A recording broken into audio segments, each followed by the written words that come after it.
काल्पनिक है। हम किसी भी तरह की अंधविश्वास को बढ़ावा नहीं देते हैं। इस कहानी के सभी पात्र और घटनाएं भी काल्पनिक हैं।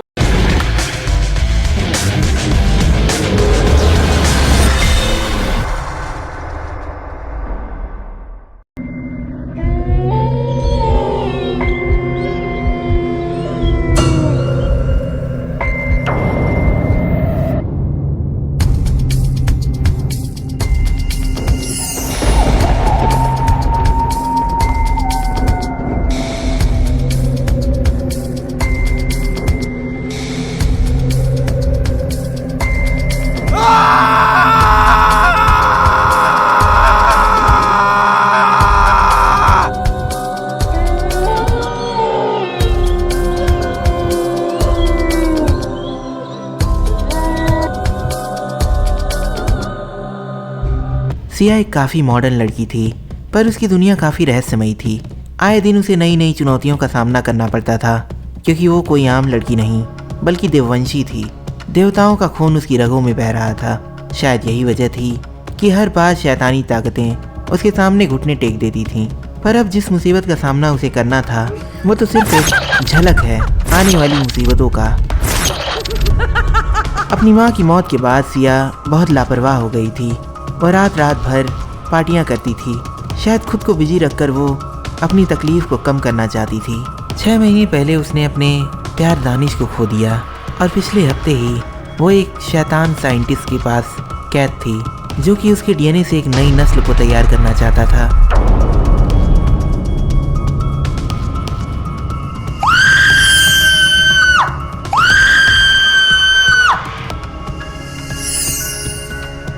पर जैसे तैसे वो वहां से बाल बचकर निकली। अब तक उसकी जिंदगी में इतना कुछ हो चुका है कि अब वो पूरी तरह से टूट चुकी है। अब उसे हवाएं भी अपनी दुश्मन सी लगती हैं। एक रात वो गहरी नींद में सो रही थी कि तभी उसने एक सपना देखा। उसने देखा कि वो एकदम सफ़ेद रोशनी वाली जगह पर है। तभी वहाँ उसकी माँ की आत्मा प्रकट हो जाती है। उन्हें देखकर सिया बहुत खुश हो जाती है। वो कहती है, माँ, आखिरकार मैंने आपको वापस पा ही लिया। उसकी माँ उससे कहती हैं कि मुझे भी काफ़ी खुशी हुई तुमसे मिलकर मेरी बच्ची। मैं तुम्हें कुछ ज़रूरी बातें बताना चाहती हूँ। तुम पर बहुत जल्द एक बहुत बड़ी मुसीबत आने वाली है और अफसोस कि मैं उस वक्त कुछ भी नहीं कर पाऊँगी। आज मैं तुम्हें तुम्हारे डैड के बारे में बताना चाहती हूँ। तुम्हारे डैड एक वैम्पायर थे। ये सुनकर सिया के पैरों तले ज़मीन खिसक गई। उसकी माँ ने फिर कहा, वो अंधेरे के सबसे ताकतवर गुलाम थे। जब तुम पैदा भी नहीं हुई थी तभी वो घर छोड़कर चले गए थे, क्योंकि देववंशी और सरकार उन्हें ढूंढकर ख़त्म कर देना चाहते थे। मैंने उन्हें कई बार समझाया था कि आप अंधेरे की राह से दूर रहिए, क्योंकि एक ना एक दिन अंधेरा आपको और हमारे पूरे परिवार को निगल जाएगा। पर उन्होंने मेरी एक नहीं सुनी और इंसानों की बलि दे देकर वो और भी ज़्यादा ताकतवर हो गए थे। इसलिए मैं तुम्हें यही कहना चाहूँगी कि तुम बस अपना ख्याल रखना मेरी बच्ची, क्योंकि जिन ताकतों का सामना अब तुम्हें करना है वो तुम्हारी कल्पना से भी परे हैं। ये कहकर उसकी माँ की आत्मा वहाँ से गायब हो गई और तभी अचानक उसकी नींद खुल गई।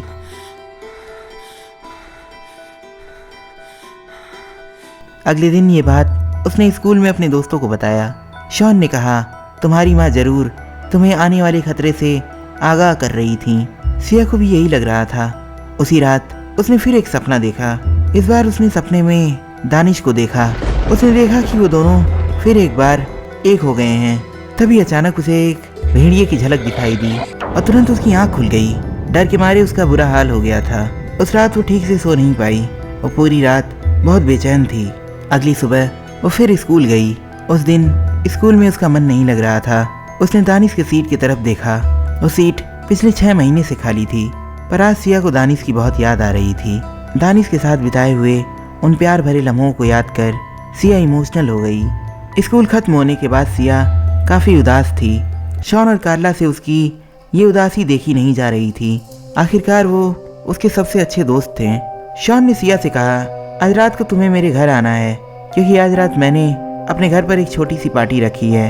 सिया अपने दुख में इतना लीन थी कि उसने शॉन से बिना कुछ पूछे ही हाँ कर दिया। उस रात वो पार्टी में जाने के लिए तैयार होके निकली ही थी कि तभी उसने देखा कि एक औरत जो ऊपर से नीचे तक काले लिबास में ढकी हुई थी, वो उसका रास्ता रोके खड़ी थी। सिया ने गुस्से में कहा, तुम कौन हो और इस तरह रास्ता रोकने का क्या मतलब है? वो उसके करीब आई। उस औरत ने कहा, तुम्हें मेरे साथ चलना होगा। उसकी ये बात सुनकर एक पल के लिए सिया बहुत डर गई थी। इसके बाद उसने गुस्से में जवाब दिया, तुम्हारा दिमाग खराब हो गया है, कौन हो तुम? मैं तुम्हारे साथ कहीं नहीं जाऊंगी। वो औरत अब उसके और करीब आ गई और उसने कहा, तुम्हें मेरे साथ चलना ही होगा। और ना जाने उसने ऐसा क्या किया कि सिया वहीं बेहोश होकर गिर गई। इधर सिया के मामा मामी एक दूसरे से बात कर रहे थे। उसके मामा साजिल ने कहा, लगता है कि अब सब कुछ ठीक हो चुका है, पर कहीं ना कहीं मुझे सिया को लेकर एक डर सा लगा रहता है। उसकी मामी ने कहा, अब उम्मीद है कि कोई और परेशानी न खड़ी हो जाए। बेचारी सिया अब तक बहुत कुछ खो चुकी है। वो लोग अभी ये सब बातें कर ही रहे थे कि तभी किसी ने दरवाजे पर दस्तक दी। सिया की मामी ने जाकर दरवाजा खोला और तभी दानिश अंदर आया। उसे देखकर वो दोनों चौंक गए। साजिल ने कहा, ये कैसे हो सकता है? तुम तो मर चुके थे, तो अब तुम जिंदा कैसे हो गए? दानिश ने जवाब दिया, फिलहाल अभी ये सब समझाने के लिए मेरे पास टाइम नहीं, क्योंकि सिया गायब हो चुकी है और मुझे डर है कि उसे कुछ हो न गया हो। मैंने उसे कॉल करने की भी कोशिश की थी, पर वो मेरा कॉल नहीं उठा रही। ये सुनकर सिया के मामा परेशान हो गए। उन्होंने कहा, सिया को कुछ भी नहीं होगा और अब हमें जल्द से जल्द सर्च ऑपरेशन शुरू कर देना चाहिए। इसके बाद साजिल ने सिया के क्लासमेट्स, उसके दोस्त और करीबियों को इकट्ठा किया। साजिल ने कहा, मैं आप लोगों का शुक्रगुजार हूँ कि आप लोग सिया को ढूंढने में हमारी मदद करना चाहते हैं। वैसे सिया आखिरी बार शॉन के घर जाने वाली थी किसी पार्टी के लिए, और चूंकि वो इसी जंगल के रास्ते गई है, इसीलिए हम पूरा जंगल छान मारेंगे। उसे ढूंढने के लिए हम अलग अलग ग्रुप्स में बढ़ जाएंगे ताकि हम उसे जल्द से जल्द ढूंढ सकें। और हाँ, कोई भी जंगल में अकेले नहीं जाएगा, सब ग्रुप्स में ही जाएंगे। और अगर किसी को कुछ मिले तो वो सबसे पहले मुझे कॉल करेगा। इसके बाद सिया को ढूंढने के लिए सब अलग अलग दिशाओं में जाने लगे। शॉन और कार्ला जंगल में बस चले जा रहे थे कि तभी शॉन ने कहा, ये सब मेरी गलती की वजह से हो रहा है, मुझे उसे अपनी पार्टी में इनवाइट नहीं करना चाहिए था। कार्ला ने कहा कि तुम ऐसा मत कहो, इसमें तुम्हारी कोई गलती नहीं, तुम्हें कहाँ पता था कि उसे इनवाइट करने पे ऐसा कुछ हो जाने वाला है। शॉन ने जवाब दिया, मुझे बस ये डर है कि उसे कहीं कुछ हो ना गया हो। कार्ला ने कहा, तुम ऐसा मत सोचो, मुझे पूरा यकीन है कि वो सही सलामत होगी। मैं अपनी दोस्त सिया को सही सलामत देखना चाहती हूँ। ये कहकर उसकी आंखें आंसुओं से भर गईं। इधर अब सिया को होश आ चुका था। होश में आते ही उसने चिल्लाकर कहा, मुझे यहाँ किसने बांधा और यहाँ चल क्या रहा है? उसने अपनी शक्तियों का प्रयोग करना चाहा, पर वो नाकामयाब रही। उसने कहा, मेरी शक्तियों को क्या हो गया है? तभी वहाँ वो औरत आ गई। उसे देखकर सिया चौंक गई। उस औरत ने कहा, बेवकूफ़ लड़की, यहाँ तेरी आवाज़ कोई नहीं सुनने वाला, मुझसे और मेरे लोगों से टक्कर लेने का सोचना भी मत। सिया ने गुस्से में कहा, आखिर तुमने मुझे यहाँ कैद ही क्यों कर रखा है? उस औरत ने जवाब दिया, क्योंकि मुझे देववंशी बिल्कुल भी पसंद नहीं, और अब मैं तुम्हारा भी वही हाल करूँगी जो मैंने तुम्हारी माँ का किया था। सिया ने गुस्से में कहा, तो क्या तुमने मेरी माँ का एक्सीडेंट करवाया था? उस औरत ने जवाब दिया, वैसे तुम्हारी माँ ने तो अब तक तुम्हें ये बता ही दिया होगा, और अब मैं तुम्हें भी खत्म कर दूंगी। तुम्हें मुझसे अब कोई नहीं बचा सकता। सिया ने कहा, मुझे यहाँ कैद करके तुम ज़्यादा देर तक जिंदा नहीं रह सकती। मेरे मामा और मेरे दोस्त जल्दी यहाँ आते ही होंगे। उस औरत ने जवाब दिया, ये तुम्हारी गलतफहमी है कि वो लोग यहाँ पहुँच सकते हैं, और अगर आ भी गए तो यहाँ से जिंदा वापस नहीं जा सकते। सालों से देववंशियों ने सोलोमन क्रीक पर राज किया। वो हर चीज़ के मालिक थे, पर अब उनकी सत्ता यहाँ पर टूट चुकी है, और इसके लिए आखिरी देववंशी यानी कि तुम्हारा मरना बहुत ज़रूरी है। और आज रात से ही सोलोमन क्रीक पर हम शैतानों का राज कायम हो जाएगा, क्योंकि हमने एक एक कर सभी देववंशियों को खत्म कर दिया।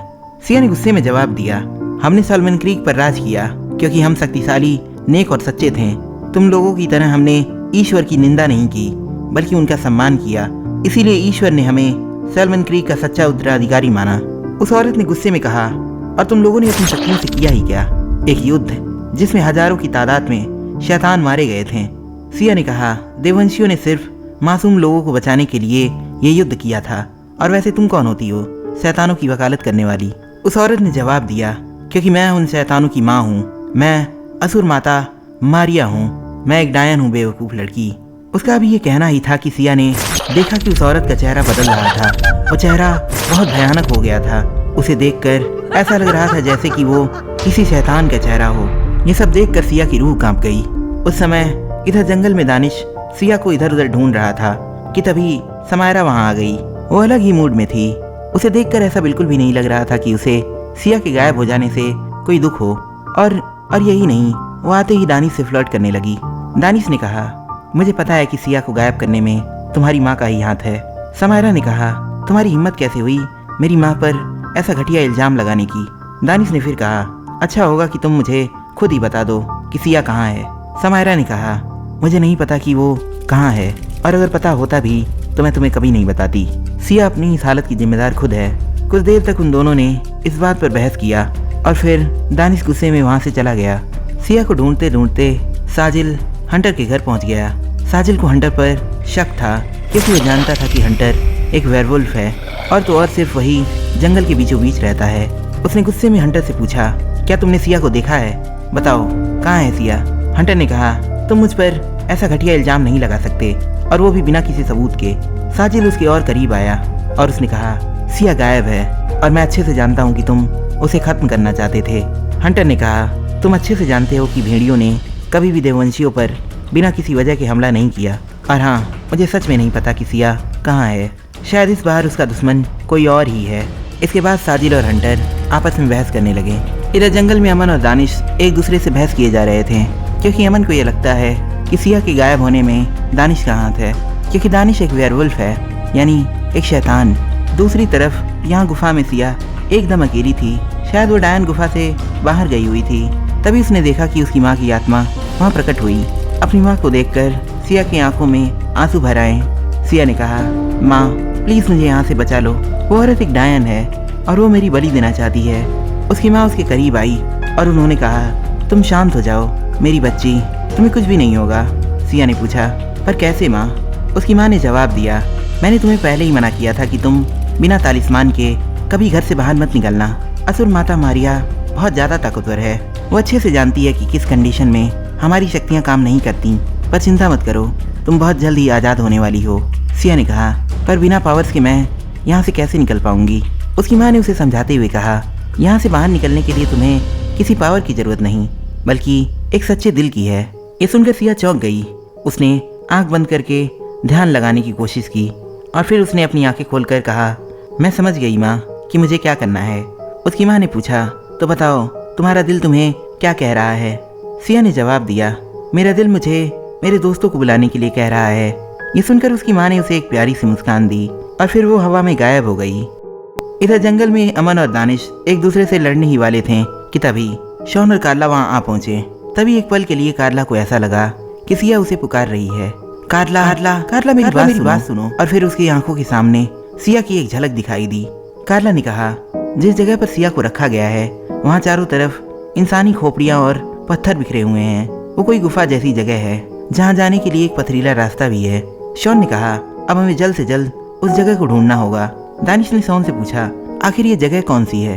शॉन ने थोड़ा सोचकर कहा, मैं सही तो नहीं कह सकता, पर मुझे लगता है कि ये कोई गुफा जैसी जगह होनी चाहिए जहाँ इंसानी खोपड़ियाँ और पत्थर हों। अमन ने कहा, मुझे डर है कि कहीं वो किसी बड़ी मुसीबत में ना फंस गई हो। कार्ला ने कहा, अमन सही कह रहा है, हमें उसे जल्द से जल्द ढूंढना होगा। दानिश ने जोश में कहा, अब मैं अकेले ही सिया को ढूंढूंगा। ये कहकर वो वहाँ से जाने लगा कि तभी अमन ने उसे रोक लिया, क्योंकि वो भी उसके साथ सिया को ढूंढने के लिए जाने की जिद करने लगा। दानिश ने उसे समझाया और उसे कार्ला के साथ ही रुकने को कहा। आखिरकार आधी रात का वक्त था और जंगल में उसे अकेले नहीं छोड़ा जा सकता था। दानिश ने शॉन को अपने साथ आने को कहा, क्योंकि शॉन ग्रीन मजिशियन था और वो ऐसी मायावी जगहों के बारे में काफ़ी कुछ जानता था। पर अमन अभी भी अपनी जिद पर अड़ा हुआ था। जंगल में जानवरों की वो खौफनाक आवाज़ें सुनकर कार्ला को मानो सांप सुन गया था। उसने डरते हुए अमन से कहा, मुझे यहाँ बहुत डर लग रहा है, क्या तुम सच में मुझे यहाँ पर छोड़ के जाना चाहते हो? ये सुनकर अमन सोच में पड़ गया। उसने एक पल के लिए दानिश की तरफ देखा। दानिश उसे ही घूर रहा था। इसके बाद उसने कहा, ठीक है, मैं कार्ला के साथ यहीं रुकूंगा उसकी हिफाजत करने के लिए। इसके बाद दानिश ने शॉन से उसके पीछे आने को कहा और फिर वो दोनों जंगल के और अंदर जाने लगे। इधर सिया के मामा साजिल समायरा के घर के बाहर खड़े उससे उसकी माँ मारिया के बारे में पूछताछ कर रहे थे। पर समायरा सिर्फ एक ही बात बार बार दोहराए जा रही थी कि उसे नहीं पता कि उसकी माँ कहाँ है। इसके बाद साजिल ने उसे धमकाते हुए कहा, अगर मुझे पता चला कि सिया के गायब होने में तुम्हारी माँ का हाथ है तो ये तुम दोनों के लिए ही अच्छा नहीं होगा। समायरा ने कहा कि बिना सबूत के किसी पर इल्ज़ाम लगाने से अच्छा कि आप सिया को ढूंढने की कोशिश कीजिए। ये कहकर वो घर के अंदर चली गई। सिया के मामा साजिल हताश हो गए थे। अब उन्हें सिया के मिलने की कोई उम्मीद नजर नहीं आ रही थी। इधर जंगल में दानिश और शॉन बस बात करते हुए चले जा रहे थे। दानिश ने शॉन से पूछा, क्या तुम जानते हो कि वो जगह कौन सी है जहाँ पर सिया को कैद करके रखा गया है? शॉन ने कहा, शायद वो काली पहाड़ी की गुफाओं में है, क्योंकि सिर्फ वही ऐसी जगह है जहाँ पर मरे हुए इंसानों की खोपड़ियाँ पाई जाती हैं, पर वहाँ जाना खतरे से खाली नहीं। दानिश ने कहा, मैं पत्थर और इंसानी हड्डियों से नहीं डरता, तुम बस मुझे वहाँ ले चलो। इसके बाद वो तेजी से आगे जाने लगे। इधर गुफा में मारिया पूरी तैयारी में थी सिया की बलि देने के लिए। उसने कहा, बस अब मेरा इंतज़ार खत्म होने को आया है। वो सिया के करीब गई और उसने कहा, ये मंजर कितना खूबसूरत है। वैसे तुम्हारे लिए अच्छा ही है कि आज रात के बाद तुम्हारी सारी तकलीफ़ें खत्म हो जाएंगी। ये सुनकर सिया डर गई। मारिया जोर जोर से हंसे जा रही थी। सिया हिम्मत दिखाते हुए कहती है कि तुम्हारा अब इस दुनिया में समय पूरा हो चुका है और अब तुम्हारा अंत बहुत करीब है। मारिया ने कहा, शुक्र मनाओ कि मैंने तुम्हारा मुंह बंद नहीं किया, और मेरे अंत की बात तो छोड़ो, क्योंकि वो तुम में से किसी के भी बस की बात नहीं। और हाँ, अपनी ज़बान पर लगाम लगा कर रखो, वरना मरने से पहले ही तुम अपनी मौत के दर्द का स्वाद चख लोगी। ये सुनकर सिया काफ़ी डर गई थी। इधर दानिश और शॉन गुफा में पहुंच चुके थे। वो गुफा काफ़ी बड़ा था। वो दोनों इधर उधर देख रहे थे। शॉन ने कहा, ये गुफा काफ़ी पुरानी है, लोग इस जगह को युद्ध के समय छिपने के लिए इस्तेमाल करते थे। दानिश ने कहा, पता नहीं क्यों, पर मुझे ऐसा लग रहा है जैसे सिया हमारे आसपास ही है। तभी शॉन को एक गुफा से रोशनी आती दिखाई दी। उसने दानिश से कहा, अपने पीछे देखो। उस रोशनी को देखकर वो दोनों चौंक गए थे और फिर वो उस रोशनी की दिशा में जाने लगे। असुर माता मारिया ने मंत्र पढ़ना शुरू कर दिया था। सिया रो रो कर उससे रुक जाने के लिए कह रही थी, क्योंकि शायद अब उसे तकलीफ हो रही थी। वो दर्द के मारे चीख रही थी, पर मारिया ने उसकी एक नहीं सुनी और वो बस मंत्र पढ़े जा रही थी। तभी अचानक सिया के चेहरे पर एक प्यारी सी मुस्कान आ गई। उसने चौंक कर कहा, दानिश। ये सुनकर मारिया चौंक कर पीछे मुड़ी। उसने देखा कि दानिश और शॉन उसके ठीक पीछे ही खड़े थे। ये देखकर उसके पैरों तले जमीन खिसक गई। उसका शरीर वहीं जम सा गया था। उसने कहा, तुम्हारी हिम्मत कैसे हुई मेरी इजाज़त के बगैर यहाँ पर कदम भी रखने की? दानिश आगे बढ़ा और जाकर सिया के आगे खड़ा हो गया। ये देखकर मारिया गुस्से से पागल हो गई। दानिश ने कहा, सिया से दूर रहो मारिया, वरना। शॉन ने कहा, हम तुम्हारे बारे में सब कुछ जानते हैं, तो यहाँ से भागने की कोशिश भी तुम्हारे लिए बेकार है। मारिया ने हंसकर कहा, शायद तुम्हें पता नहीं कि तुम किसके सामने खड़े हो बच्चे। दानिश ने कहा, शायद तुम्हें नहीं पता मारिया कि तुम किसके सामने खड़ी हो। इसके बाद दानिश अपने असली रूप में आने लगा। उसका वो खौफनाक रूप देखकर मारिया वहाँ से भाग खड़ी हुई और फिर वो सिया के करीब गया और उसने उसकी जंजीरों को तोड़कर उसे आज़ाद कर दिया और फिर वो अपनी इंसानी रूप में वापस आ गया। सिया ने दानिश और शॉन का शुक्रिया अदा किया। इसके बाद वो सब वहाँ उस गुफा से बाहर निकल गए। वहाँ से बाहर निकलने के बाद शॉन ने कहा, मैं सबको कॉल करके बता देता हूँ कि हमने तुम्हें बचा लिया है। ये कहकर वो थोड़ा आगे चला गया। दानिश सिया को प्यार भरी नज़रों से देख रहा था। सिया ने कहा, मुझे माफ़ कर दो, मैंने तुम्हारे साथ बहुत गलत किया था। दानिश ने कहा, कोई बात नहीं शोना, मैं तो तुम्हारे लिए 1000 बार मरने को तैयार हूँ। अच्छा हुआ कि उस डायन ने तुम्हें कुछ किया नहीं, वरना मैं तो तुम्हारे बिना बिल्कुल भी नहीं जी सकता था। इसके बाद वो दोनों एक दूसरे को किस करने लगे और इसी के साथ एक बार फिर वो दोनों एक हो गए।